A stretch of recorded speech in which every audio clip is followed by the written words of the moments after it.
Now to the battle in Libya. The House rejected a resolution giving President Obama the authority to use U.S. troops in Libya, but a vote to stop funding the military operation failed.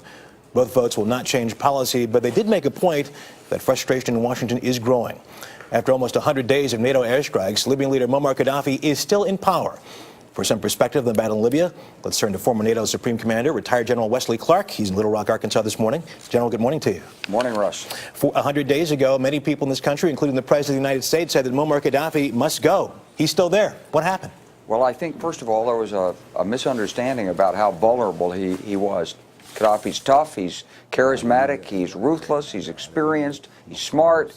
So he was never going to be a low-hanging fruit that was going to ripen and fall off the tree. This is going to be a very, very tough fight. It still is for the rebels. In your mind, what needs to be done to remove Gaddafi from power? Well, I think that there is a slow momentum against Gaddafi. The rebels are making some headway on the ground. I think a lot more needs to be done in the diplomatic area.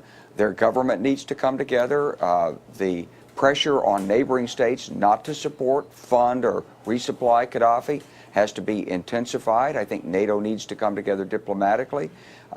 Perhaps another United Nations Security Council resolution. Certainly some more measures of support from the Arab League would be useful. All of these diplomatic efforts put pressure on Gaddafi and can help convince him that there's no way out for him.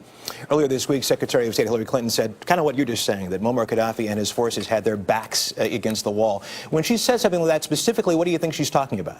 Well, I think the reports from the ground show that the military actions, small-scale military actions with the NATO air support are making a difference. They're certainly engaging Gaddafi forces in a battle of attrition, and he will eventually lose this battle of attrition.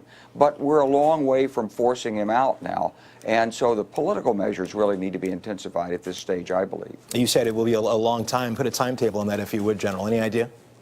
Well, I wouldn't want to put a timetable on it, but I would tell you this, that NATO is not going to lose this, and the United States is not going to allow NATO to lose it.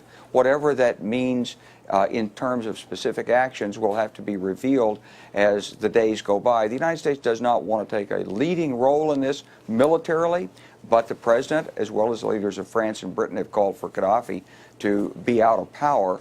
And Gaddafi is sorely mistaken if he thinks he can defy the will of NATO on this matter. He's going to leave. Well, having said that, to go back to something you said earlier, this guy has been in power for 42 years. He's been at this party before. He's a wily guy. Is there the possibility that he's not going to leave power until he dies? Well, there's a possibility he's not going to leave power until he's pulled out of a hole in the ground somewhere. But ultimately, NATO is not going to give up on this. NATO is not going to lose. General Wesley Clark, as always, we appreciate it. Thanks so much.